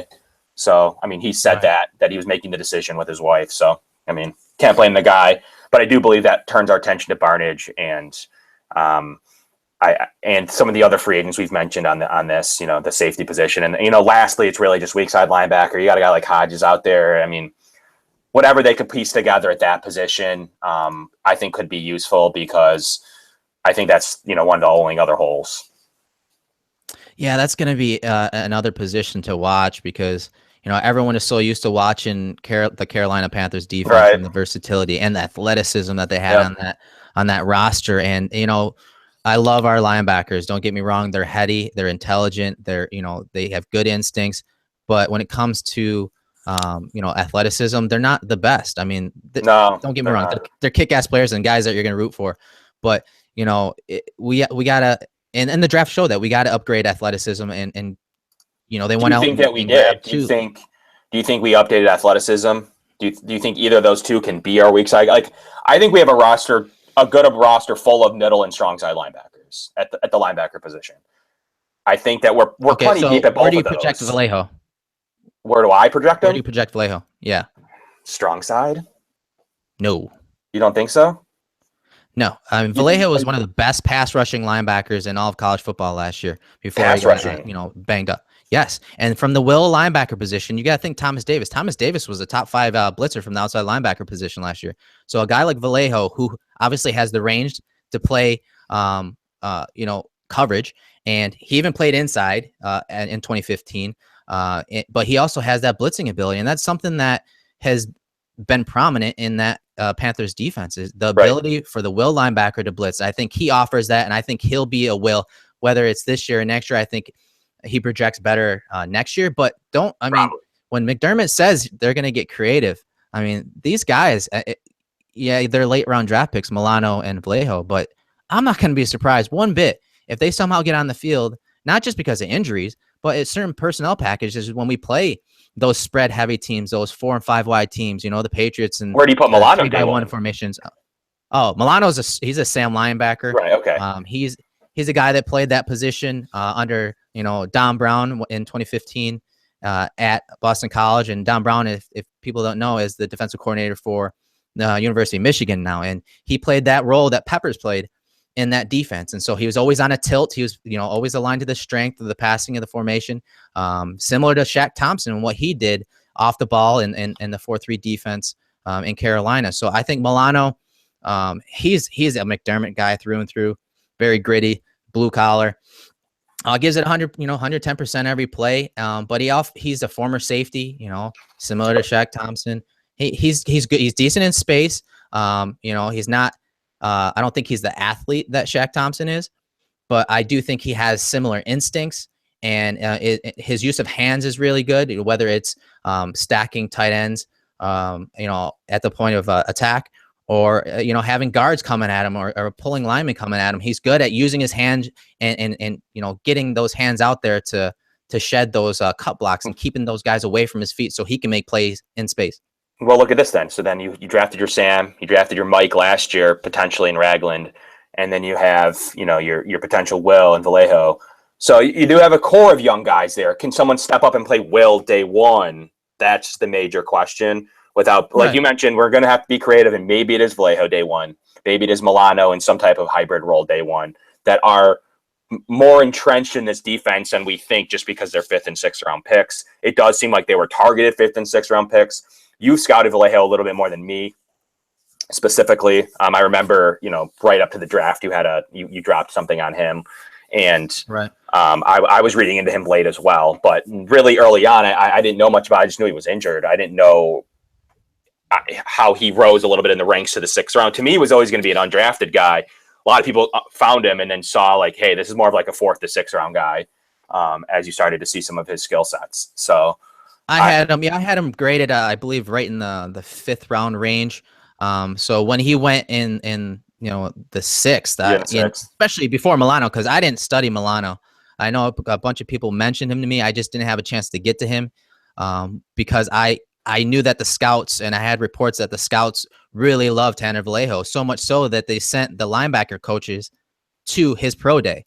And so when I read that, I'm like, man, they That's must interesting really to like pick Milano this kid. over him first, because if we liked him, we weren't worried about losing him. But we must have saw the value in Milano and known that Vallejo would be around. Isn't that interesting to you that they went Milano first over Vallejo, especially knowing how much we liked him?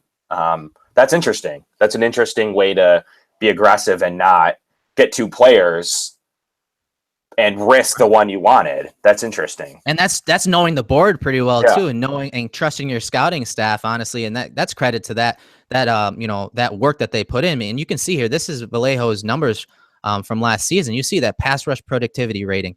He was 6th. I mean, that's really, really good. And of course, it's a small sample because he didn't, what play is that many sample? snaps. What is that? Do you have the snap numbers there? I don't have the exact snap numbers. No. Or anything. Okay, no big deal. I was just wondering if you knew Yep.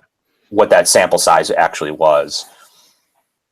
I can definitely look that up for you, man. But I mean, his career, 181 tackles, and even just 56 last year. Yeah. He's productive. I know it's Boise State, but when you turn on film of him, he's just all over the place, man. He's got that range that you want in the pass game. I think his biggest weakness is the open field tackling. Is sometimes you always hear people that evaluate players say, a guy comes in too hot, or he drops his head, dips his head a little too much when he goes to break down the tackle. He's that guy. Okay. Yeah. He'll run sideline to sideline, but sometimes he just doesn't break down properly. So I mean, with good coaching, you can coach that up, but his athleticism is not too bad. So and he's another guy that was, I liked him honestly. When I saw his 2015 film, I go, man, when he played inside, I liked his game there because his hands, again, to me, I love and I pay attention to the hands of the linebacker. When those linemen are coming to block you, is that linebacker leading with his hands? And, he was really good at doing that and absorbing the block and the hit and, shedding and making those tackles. So yeah, absolutely. He's a guy I'm not saying he's going to start at will, but if we're thinking future, he's a guy that's this staff is going to, develop for the future. Him and Milano, I mean, they're good guys to have on your roster. I was going to say Milano lights up McDermott. Here's funny, what the most recent time McDermott spoke was right after minicamp yesterday. Friday? Was it Friday? Yeah, Friday. And basically lit up about Ragland, too, when they cleared him to play. And he's kind of an afterthought to me, where people are like, he's hurt. We don't know if he's going to play. He's a Rex guy. Rex wanted him, or Whaley. But McDermott seems to glow when he's talking about Ragland and being a pure 4-3 inside linebacker. And another person that doesn't get talked about at all anymore is Preston Brown. Because Chris Brown, I read into it a little bit, is on record basically saying whatever spot Ragland wins, Brown's going to play a spot in this defense and play a ton of snaps. So to have like your beat reporter say that when they're very vague, usually, like they're very vague and they don't give away anything, that's a little tidbit that he's hearing stuff or talking to some. Like you wouldn't put that on record without actually have heard that. So where would you think Preston Brown would play if Ragland wins that middle linebacker spot? Maybe that's where they're getting creative too. That's definitely a spot that I've been paying attention to lately. And, I even watched some film earlier in the week on going back to 2014 and Brown and the positions he played, because he played a lot of Sam, played a lot of Will. And, this defense is very similar to Jim Schwartz's, where those Sam and Will spots, we'd like to peg them as, one of them is more of a coverage guy, one of them is more of a blitzer. But that all depends on your personnel, and they're interchangeable. And from talking with, players on the team, from what I'm hearing is that, Ragland, where is his health wise? We don't know that. And I mentioned this the other night. We don't know where he is health wise. And, going back to Alabama, he's always dealt with a weight issue. And who knows where his weight is right now. I know he was cleared, but how long has he been doing, the cardio to get his weight back down? How long has he been eating that well? That's, he's still a young player and his body can bounce back from maybe gaining a few pounds from not being able to do physical activity, high endurance physical activity. So, if everyone's projecting him to be the Mike right now, from what I'm hearing, he's not even the Mike right now. And that's Preston Brown. Alexander's the Sam, and Ramon Humber is the weak side linebacker. That's right now. That's the way it's looking. So to hear, Chris Brown say stuff like that and hear McDermott and see McDermott light up about Ragland, you turn on the film on the guy, it's going to be from college and some of the practice, footage that they had last year before he got injured. And of course, he's a smart guy and he's played in a complex defense, and where he fits in a 4-3 scheme or a McDermott scheme or Frazier scheme, that's to be seen. But to just peg him as the Mike right now, I think that's a little premature, Yeah, it is. It's definitely premature. And I guess what people are forgetting too is I do believe Brown starts on this roster day one. So I don't have the position how that's going to play out, but I do believe Preston Brown is starting week one, bearing injury, obviously, starting day one on the Buffalo Bills linebacking core. So I think, like you just mentioned, Ragland could be a little bit more unknown, but I do believe Preston Brown will start, and a lot of people don't have him starting. I don't believe Ramon Humber starts over Preston Brown. I don't. I can't. Yeah, I mean, I can't see it. And if he did, it. I mean, I'd be kind of worried. But I do like his ability to cover in in short spaces and whatnot. He's a little more twitchy. I mean, not by much. He's a little more twitchy than Preston Brown. I think Preston Brown's athleticism gets undersold a little bit. I do think he can hold his own as far as coverage goes.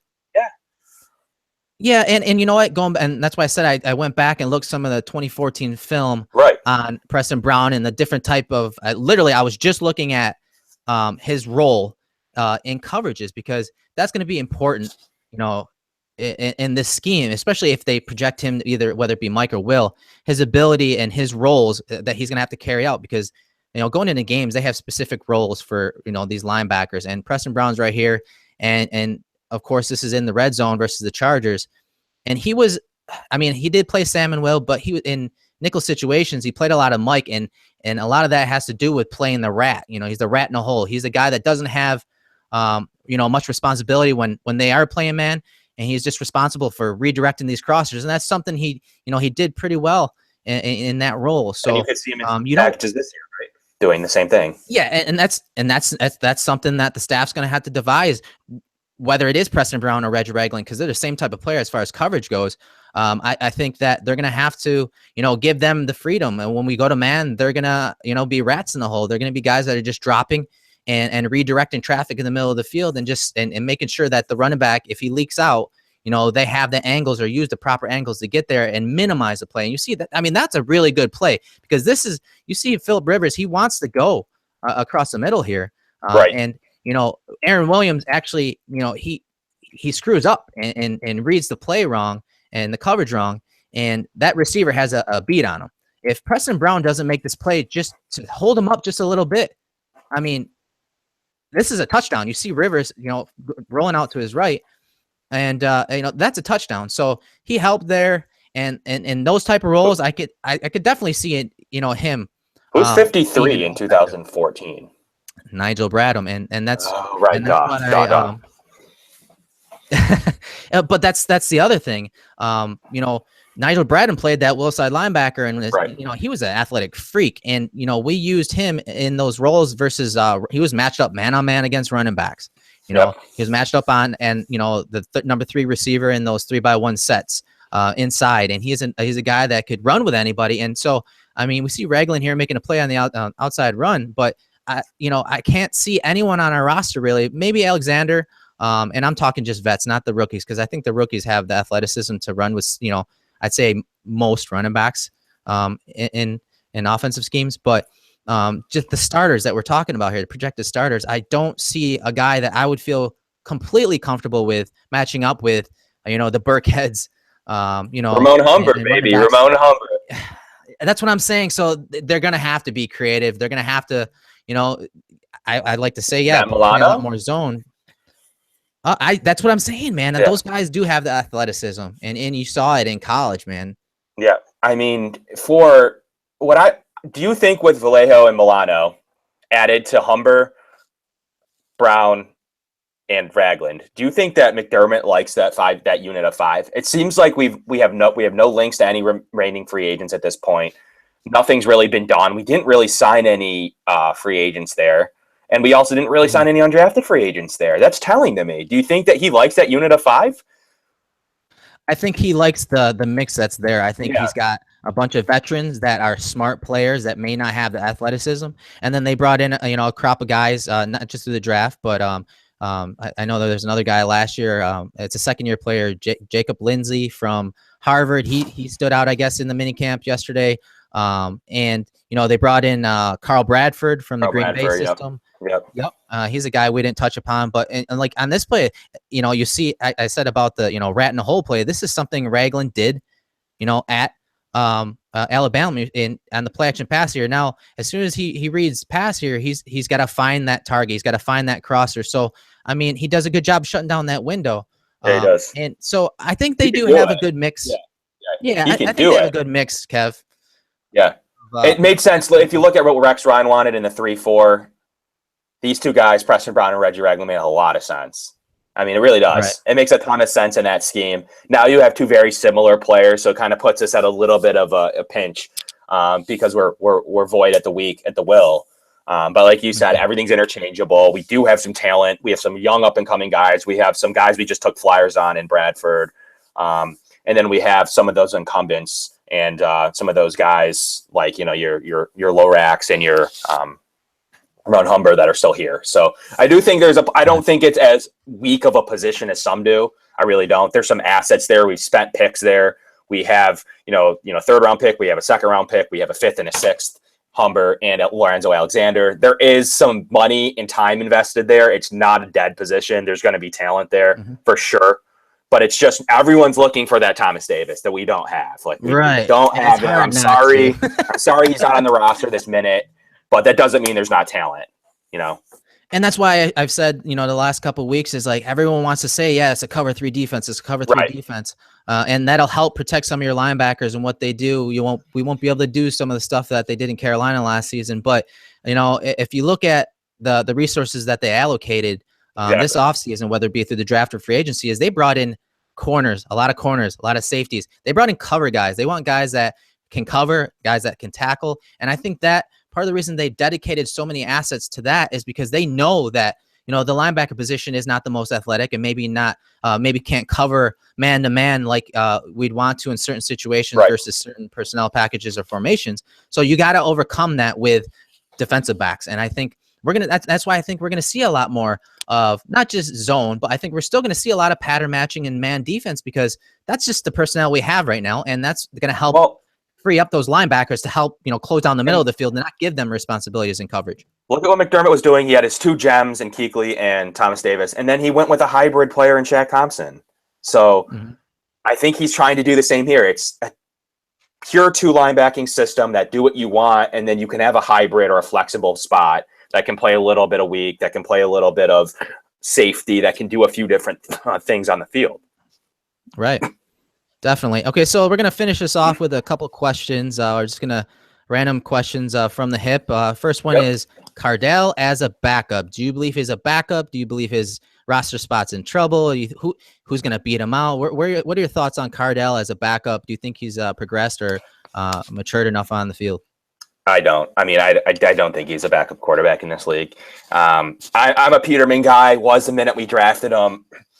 I'm on record saying he could even be our number 2 as early as this year behind Tyrod.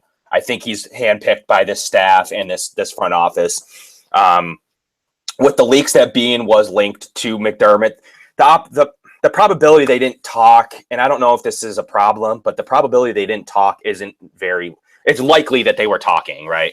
They're friends. It's likely that potentially, especially with Beane being the front runner way even before Whaley was fired, that they talked. And to me, this is relevant because Peterman was the choice, and they found the value there. I think he's their guy over Cardell. I don't think Cardell beats out Yates for the third and vet spot. I think you got Jones, or excuse me, you got Tyrod Taylor, Peterman, TJ Yates. Now, we talked about this. John and I talked about this the other night when we were testing out this live program. And, congrats. Let me take a second. Congrats to John. He had a little baby girl this morning. So congrats to John. Absolutely. Be sure to follow him on Twitter. He's at JV Cover One. But we talked about this, and that third QB spot is another position that's quite important, especially when you're in the first year of an offense. And obviously TJ Yates has the inside track to being a backup in this system. But, when this staff and personnel, drafts a guy like Peterman, who is a perfect fit for this offense, who may or may not be starting material for the future. But from what we saw from Cardell, not just in live action, but I mean, going back to college, coming out, I was never a fan of him it being a developmental player to start eventually. I thought that they drafted him because of his scheme fit, but I never believed he could be a starter in this league. So I do think there is, actual validity to the fact that he may not make this team. And that's because I'm not seeing that he's the best fit, and I do think the other three are. And if I'm carrying, and like you had mentioned, Peterman maybe even seizing that number 2 spot over either Cardale or Yates. Regardless, if you're carrying 3 quarterbacks and you're dressing 2 on game day, you want your third quarterback, if that's Yates, or if Peterman gets elevated, if that's Yates. John mentioned it. You want that third quarterback knowing this system and helping on that sideline with that clipboard. He's a coach. He's a second quarterback coach. He's an extension. Yep. Extension the coach on the field. Doesn't it make sense, though? It makes sense. Yep. That Yates is the third. So I could. Yeah, no, I was just going to say it makes sense that Yates is the third, like just coupling off of what you said, agreeing that he's going to be – I think it makes sense that he's carrying the clipboard, adds value there, and Peterman's dressed as your number 2 quarterback. If Tyrod goes down, Peterman goes in, and if something's wrong there, then Yates would immediately either start the next game or obviously dress. But I think that they're rolling with Peterman. I really do. I see him going in an event of an injury. So and I agree. I mean, and the way I looked at it is, whether he's 2 or 3, I want him taking snaps. I want him taking productive snaps in practice. And yeah, Tyrod may only get 85, 90% of snaps for during game week. But guess what? I want Peterman taking those snaps against the 1s and 2s on a weekly basis. Exactly. Do we think that? Here's the question: do you think Peterman's going to get cut? No. So, do you think that Cardale Jones is going to beat out TJ Yates? That's the discussion. And no, he could. If he comes in and balls out in preseason, it's not like he's cut for sure. He'd be cut already. It's not like if he comes out and balls out in preseason, looks good, developed, learned the playbook, fits, there's no way we'd let him go, obviously. Maybe a trade for a late round pick could be in order or something. But I think you see Cardale versus Yates. And if Yates is smarts, headiness, ability to coach, ability to be a guy in a pinch, to be your number 2 quarterback if someone gets hurt. So if Peterman's starting, you definitely need Yates underneath Peterman. So in those situations, can Jones beat that out? I mean, it's TJ Yates. Yeah, it's possible. But I do believe that pecking order is my initial pecking order. Sure, you could flip Yates and Peterman. That's quite frankly possible. But Peterman's on the roster. I do think you see him active on game days, at least toward the second half of the season. And Yates kind of carrying the clipboard, watching for injuries, making sure everything's okay. And then you have Jones that's not going to make the roster. I don't know. They might trade him. They might get a 6th or 7th out of him if he plays good enough in preseason. Maybe he could beat out Yates, but that's really his ceiling to me. Maybe you stash him on the practice squad, but I mean, that's about it. Yeah. Okay. So now we're going to stick with, some of these questions. Another question I had was which players are going to benefit on both sides of the ball in the West Coast offense and in McDermott's scheme. And I'm going to pair this with another question that I just received in regards to Kevon Seymour, who's a guy I've loved since we, brought him in. So do you think Kevon Seymour benefits or, it hurts his ability to get on the field as a starter come 2017? We'll start with Seymour. I think it benefits him. I mean, he's been identified by McDermott as the guy who, to the point where we didn't really do anything at the position in free agency. And obviously we got White in the draft, but Seymour was a guy that they've designated as a top 3 corner. I think day one, I think the third corner starts anyways in this system, or plays a majority of the snaps. And I think it benefits him the way he plays. I've actually met him in person. I've gotten to talk to him a little bit. And he's told me straight up that he prefers off the ball type of stuff. He has that great break-in speed. He's a good run defender. I mean, I liked Seymour coming out. I thought he started to come on late last year as a rookie. I think he's one of the gems that Whaley found. And so was Ross Cockrell. He's a guy, yeah. I like him a lot.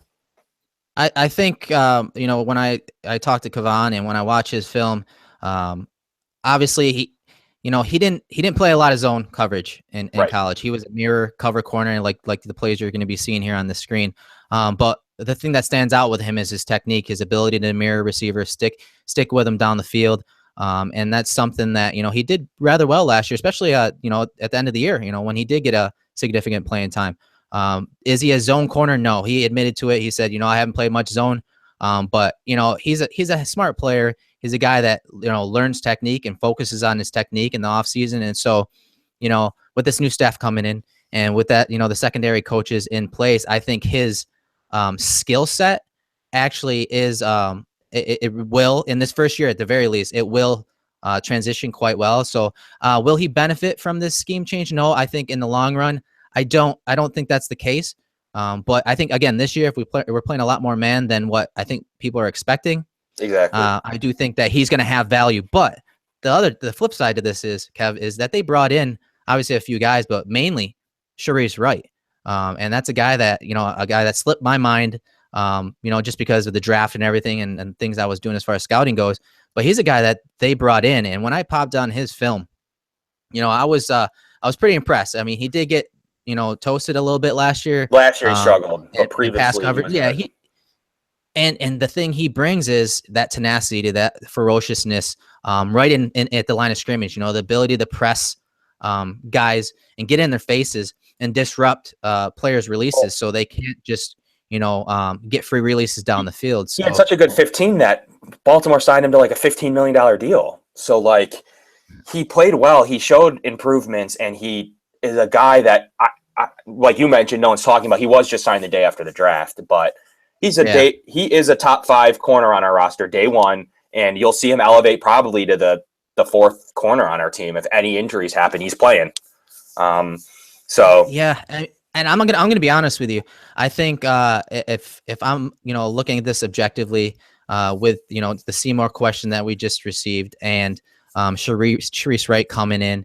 And, we also tend to forget, and I'm myself included, that, Sharice Wright played in the secondary when Leslie Frazier was the defensive backs coach. So in Baltimore. So I think that also may give him a slight edge in the department as far as, the third corner, that third corner spot. Yeah. And I think he is a guy that matches a lot of the fits and traits that McDermott likes to see. Let me see if I can get some film on him going here. That McDermott likes to see, and that's a physical player at the line of scrimmage and down the field, someone that just competes all the way through the stem. Yeah, watch him back off here. Yeah, that's interesting. Yeah, I mean, he's going. I like Wright. Is he a top end corner right now? No. Is he a guy that's going to know the system? Going to be a good guy to have in your top 4? Yes. And I really think he was a good signing the day after the draft. A lot of people are like, he got toasted in 2016.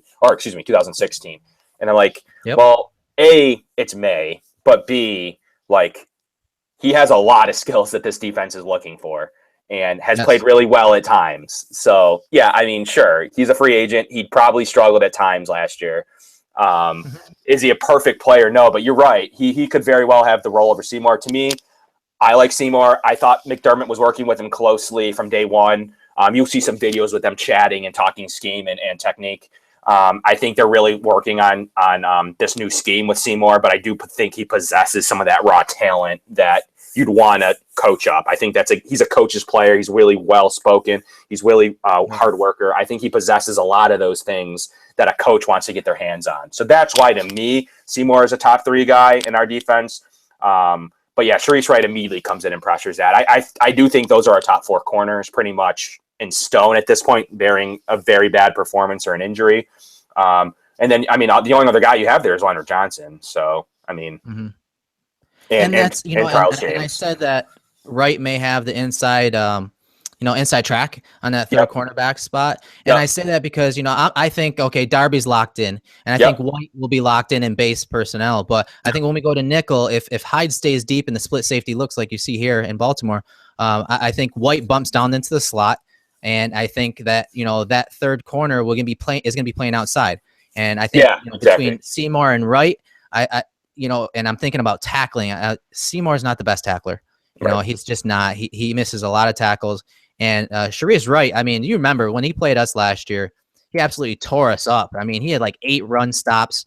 last year when in week 1 versus the Bills. So he's a guy that is physical versus receivers, and a guy that He can still is he can physical in still the run game. produce. Yeah, I mean, a lot of Yeah, people and were McDermott, more. he carries a lot of weight with him. Yep. Absolutely. I mean, he did have his struggles in coverage at times, but you mentioned he's able to stick his nose in there and be really productive with multiple Right. facets.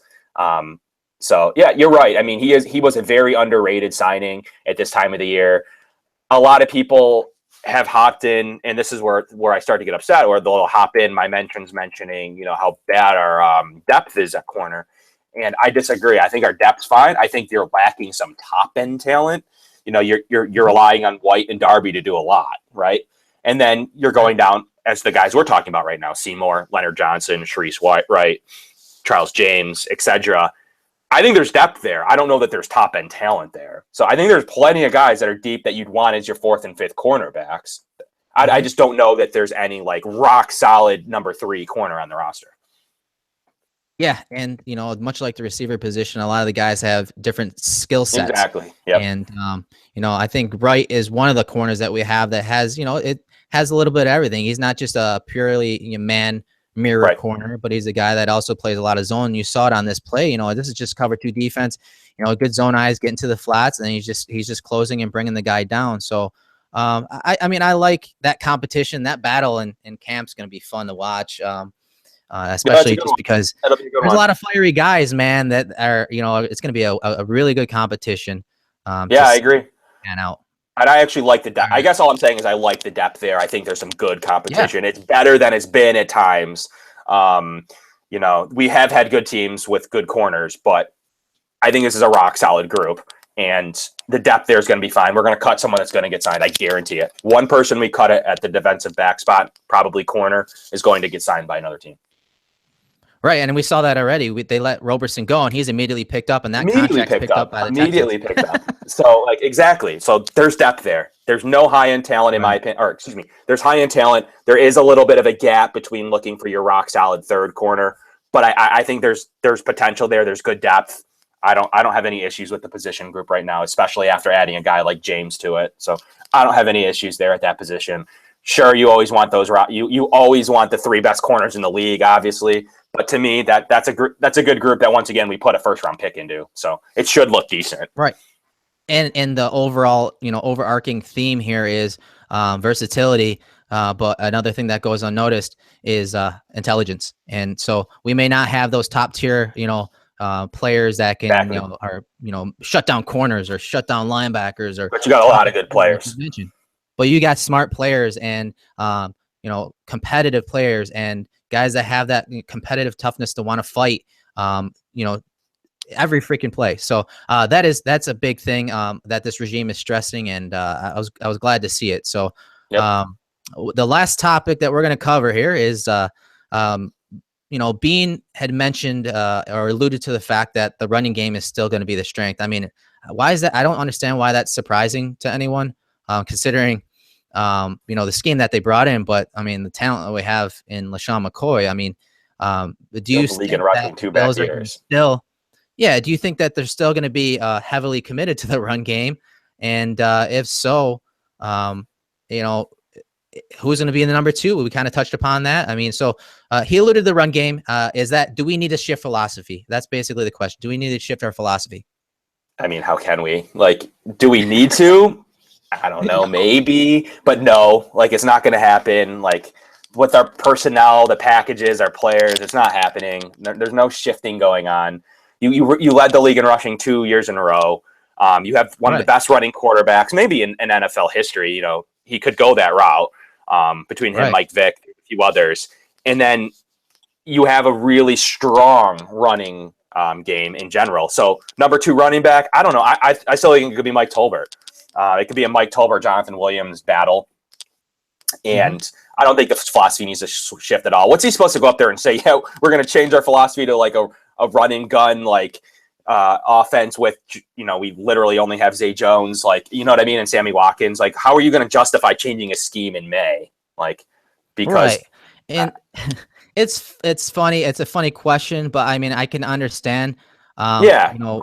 Where this question comes from, because you want to see the offense open up a little bit. But look, I brought up from Football Outsiders the offensive line, advanced statistics from 2014, and let me see if I can make sure I brought it up correctly. But and so this is the year that Kubiak, Dennison, and Castillo were in Baltimore, and the starting running backs there were Justin Forsett, who was a really good veteran running back, good zone runner. It had Bernard Pierce and Lorenzo Taliaferro. All right, and so I bring this up because our offensive line is 10 times better than what this offensive line was. So the talent, I think, on our offensive line overall in the run game is 10 times better. All right. And so if you look closely here in second level rank and open field rank, so that's plays where the offensive line opened it up to allow the running back to get to those levels. Now look at this open field rank. They were number 1 with that offensive line. They were number 3 just to get into the second level. So what does that tell me? That tells me that, with our talent on the offensive line and our running back, and I'm including Tryout as part of a running back crew here because he's got that ability.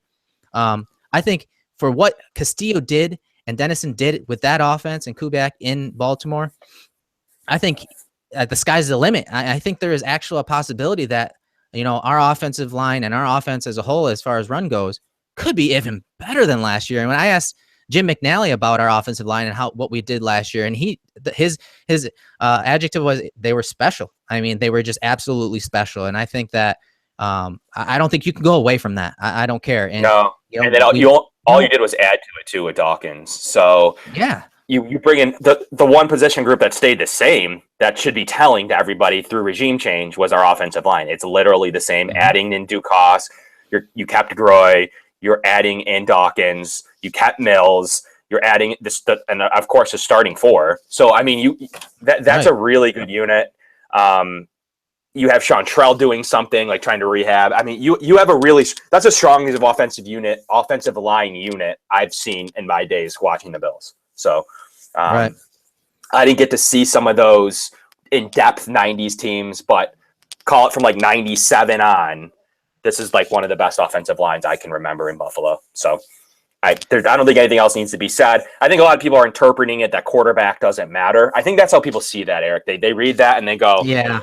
Beane comes in and says, Tyrod's good enough, quarterback doesn't matter. No, that's not what he's saying.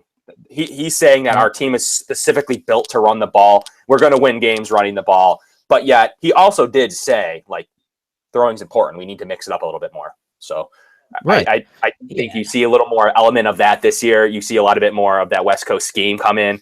But he never said quarterback wasn't important, so you can't really make that inference. If he ever comes out and says quarterback doesn't matter, okay. But you can't say that he didn't. You can't say you made that. The biggest thing I've read was, how can you say quarterback doesn't matter when they went and picked Cam Newton? Like, he picked Cam Newton. He knows how important quarterback is. Right. And you know what? We also got to take into account the scheme, and right.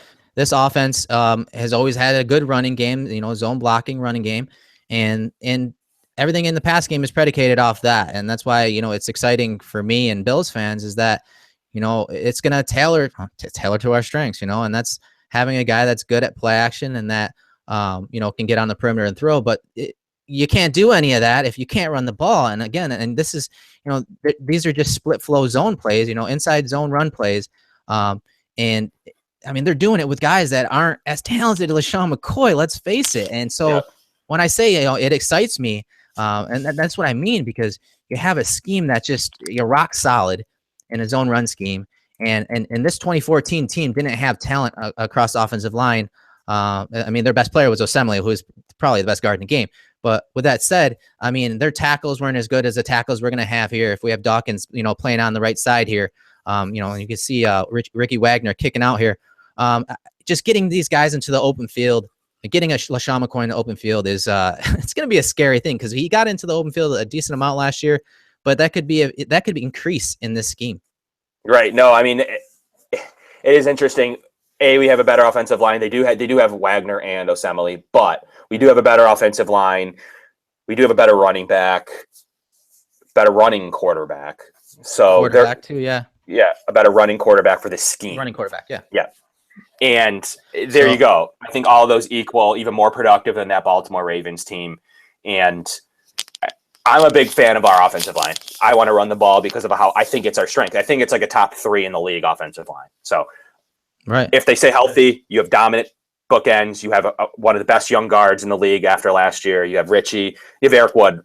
You have a really solid offensive line. I have no problems doing what you need to do to win games that way, thus opening up the pass and running some of those more medium to intermediate routes.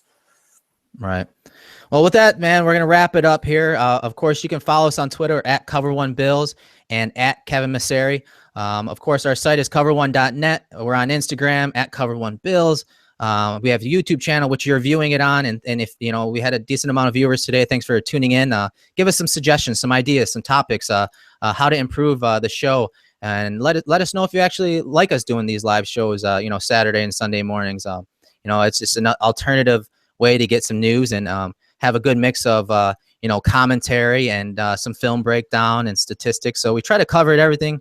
I cover one. And if there's anything else that you guys want us to, take into account, definitely shoot us a suggestion or a DM or an email. So, Kevin, anything else you want to plug right now? No, man, just give us that feedback. That's the most important thing at this stage for our site. And just give us the feedback and anything that you want us to see. If there's a different time or day you want us to do this or way to interact with us, please let us know. And, as always, thanks for tuning in.